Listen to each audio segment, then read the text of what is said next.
Hey, it's Doug from Big Island Campers and Zeus. Today we're going to talk about showers. So when I first started living in my camper van here on the Big Island, this was my first van, and I realized pretty quickly that it would be nice to have a shower and wash off after I get out of the ocean. And so I created this shower, which is just a 10-foot PVC ABS plastic tube, which was over $100. I think I paid for that. And you know, it gets heated up by the sunlight, but that's your shower. So yeah, not so great. So if it's hot, if it's sunny out, it's nice and hot. But if it's cloudy like today, you know, it's not hot.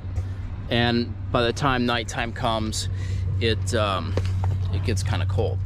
So I have since upgraded my other vans to a hot shower, and I'm gonna do it to this van. I'm gonna redo it, and so I figured I would show YouTube land, anybody that wants to put a hot shower in.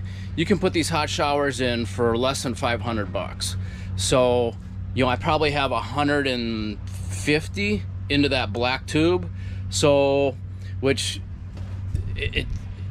they suck. They just suck.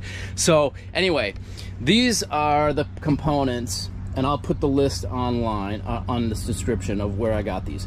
So this is a tank, a water tank that is about 30 gallons, and I got it off of Amazon, shipped here. I think it was like 120 bucks. Here is a hot water shower, and propane. You can adjust the temperature, you can adjust the water flow, winter or summer. That turns on an extra burner. So that, a water fill port, some PEX tubing connectors. This is an extra shower connector, a 12-volt pump, which is 45 psi. So and then a propane diverter. One of these will go to the shower, the other one will eventually go to the stove. And as I update this van, then I will be installing a different stove, and we'll see where that one goes. But this is essentially the schematic. Here's my van. The water tank fill port goes in. We need a vent tube to come out. The pump is going to come out, suction side, go to the hot shower, and then your battery connector for the pump. So we're gonna be doing all that, and I'm gonna kind of take you with me and show you what's all involved. The other thing is, you know, you can put this water tank either inside your van and build a table over it, or, you know, shelving or whatever. Keep it low, center of gravity. But I happen to have a space underneath my van, and I'll show you where that is. But I want to also show you this. This is a piece of sheet metal that I've cut out the tabs and everything. This came off of another vehicle that was being junked, and I just sketched out what I needed, and I took the side grinder to it and ground it out and dulled down the edges. And hopefully this will be a nice cradle, skid plate for this water tank, and I'll show you where this water tank goes. So here's in the back. This is a Ford E350 extended passenger van. There's Zeus. And then between the rear axle and this part of the frame, I have quite a bit of space for a tank in here. So I've put it on two of my other vans, and but I'm gonna do a dry fit to make sure that this van's exactly the same. And it's really nice to have a hot shower when you're coming out of the water, or at the end of the day. It just makes a huge difference in your day and getting a good night's sleep, to be all like washed off and not sticky. So all my camper vans have these hot showers except this one, so I'm upgrading it, and so this one will too. And then right now it is beginning of May. This is beginning our slow season, so we've got some great prices for the summer on our camper vans. Just check the website bigislandcampers.com. And summer really is the best time if you like to get in the water and snorkel, scuba dive. Summer, our waters are way more calm than the winter time. Winter is rough, and so it is now summertime. The ocean is chilled out, and so now is the best time to come. So all right, we're gonna go on to the next video. Aloha. Okay, I'm just gonna do a dry fit, even though I've put this exact same tank on all my other vans. That's why I'll double check. I also kind of got underneath here yesterday and sprayed it all down with the hose, because there's always dirt that comes down off the ceiling or off of the bottom of the chassis. So all right, this is pretty tight. So there's my fill ports on that side. Fits right up against that frame. Right between there, I'll put a little, well, I've already designed to have some sheet metal come between the frame, between the muffler and the tank. And then there we are on this side. So fits like a glove. Low center of gravity. We have plenty of clearance, especially with having a metal plate surrounding this. So it's about level with the differential or the pumpkin and the spare tire. So the other thing I'm going to do with this tank is I'm going to paint it black. And the reason is when you have water in there, even though it's underneath the van, just the light will start to cause algae to grow. So to prevent that, I'm going to paint it black. And so I'm going to do that now. So this is going to be the top of the tank up here. I put this piece of tape down here just so it doesn't get black paint on it.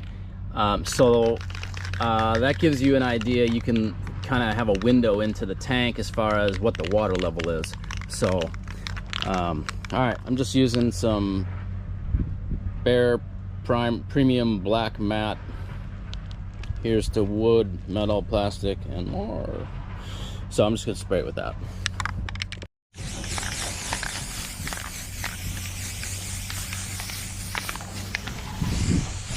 So this thing's not a piano. We just need it black. So you probably get a thicker covering if you roll it, but you know, one spray bomb will be more than plenty. You just got to keep the light out. That's all. So, and then you also want to make sure that you rinse it out with some bleach water before you fill it.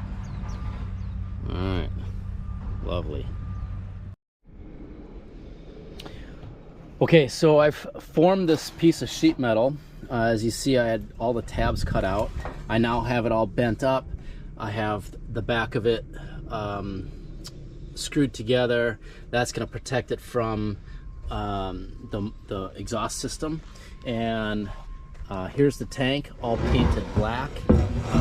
It fits nicely in here. If I can do it with one hand. There we go. So this is gonna go up underneath the van. And so here's my overflow hose, and I've got it siliconed in there. I've just got some duct tape on there to keep the silicone from getting all over everything, and just letting it dry. So here's going to be my fill port, and this is going to connect it to this PEX tubing, and I just kind of ran the PEX here. I'm going to put the fill port in here. I'll show you how we drill that out, and then I just have it run to the back here, as you can see, and then I'm going to plug that in to the SharkBite when I put this up. My suction side will be down here. I'll put that on later, but right now I've got I got the bolts ready to bolt this thing in. So that's where we're at. So okay, hopefully the wind doesn't blow my GoPro over. I'm gonna cut this. So this is just yeah, you can use it for cutting PVC.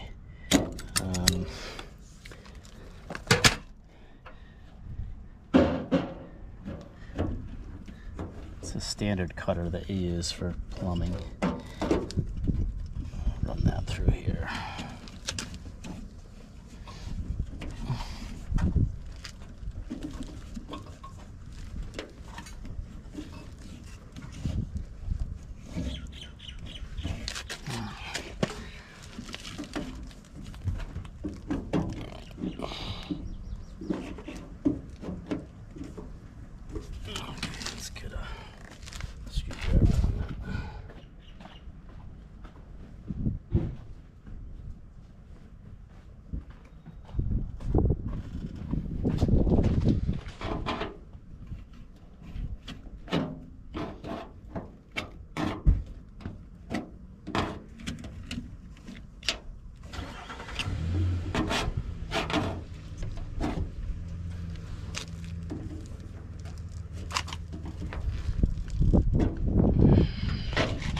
Go.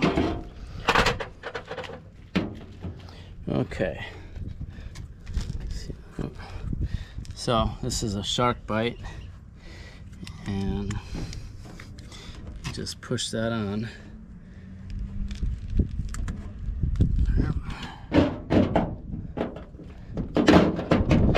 Stick that in.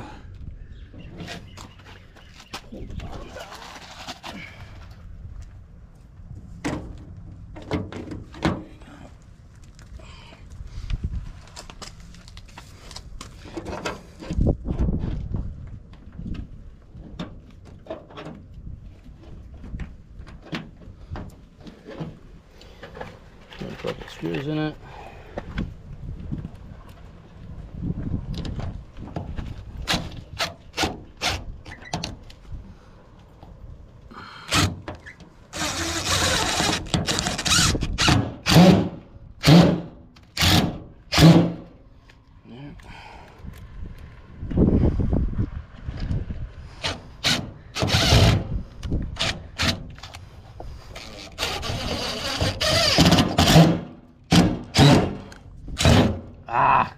Don't do that. That's what I hate about Phillips head screws, is they do not stay on the bit very well. They strip out easy, so you fuck that up. Well, put some paint on it.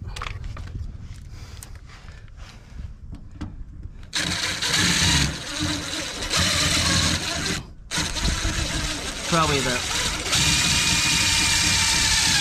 safest way to do it is to drill a hole first. A little pilot hole. And stick a screw in it. But I don't do that very often. So there you have it. You screw your hose in there. And I gotta get some paint for that. All right, So that's your fill tube. I'll probably zip tie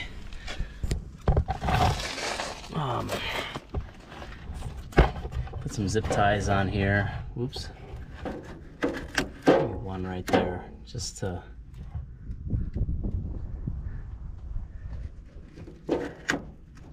or just leave it as is. Here's the tank. I have it bolted up.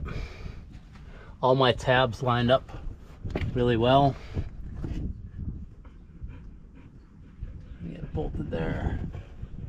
And it acts as a skid plate, so it's a little bit higher than the differential and about even with the spare tire. So now I drilled the hole in here. Just use a plumber's hole saw, and you can go right through metal with it. And I'm gonna put this fill port in. So when I put the fill port in, I need to put an elbow that goes down and then hook it up to the PEX tubing. So when you do this, make sure that you use plumber's putty. So just using the Teflon tape, that just makes it slippery enough to really thread it on. It doesn't really prevent it from leaking. So, but with plumber's putty, if you fill your threads with plumber's putty and then you screw this together, of course a lot of that putty is going to ooze out, and I'll use a wrench to tighten this down a little bit more, but that's gonna prevent that from leaking. So that's how you do that. So the tank is all installed. Here's the suction side. Goes up to the pump. And now I need to hook up the wiring for the pump. And then back here, we have the shower installed. Water comes up from below. Here's the screws that I put in for the pump, and I'll just grind those off so that they're not sticking up. And then all we have left is the gas and the batteries to start the burners in the shower. So that's next. Okay, I'm filling this up, and you can see water is starting to fill in the tank, and we'll know it's full when water comes out of the overflow. Here's an important thing that you need to remember. My overflow is a garden hose. My input is PEX tubing, and you want to have your breather hose or your overflow hose to be at least the same size.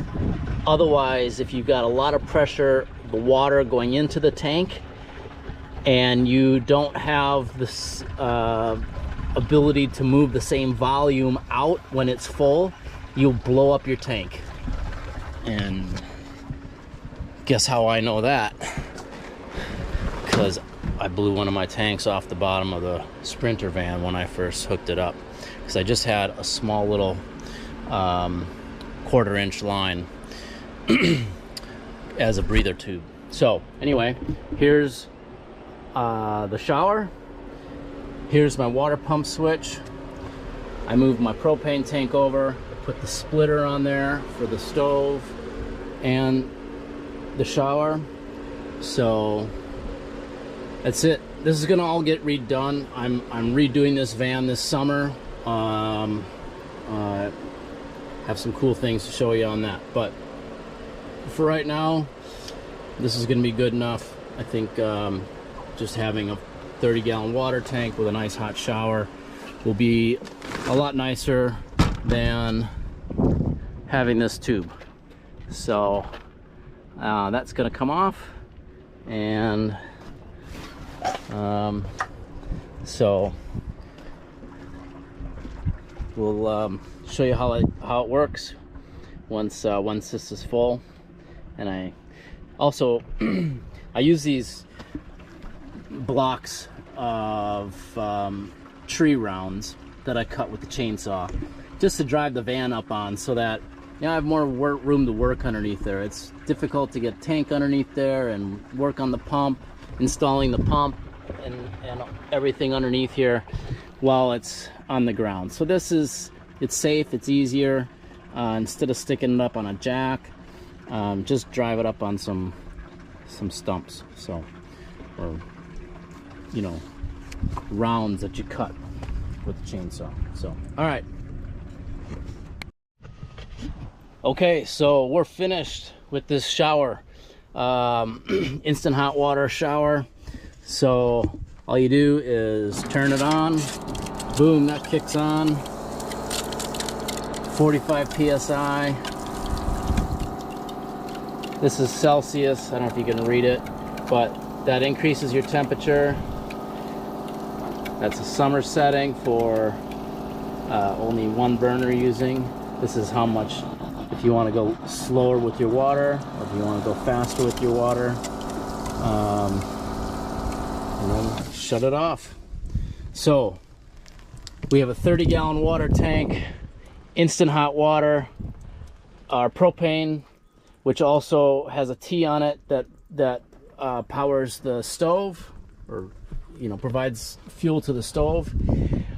So all that, total price $423 for all your parts. This here, total price right around 200 bucks, and that's your shower.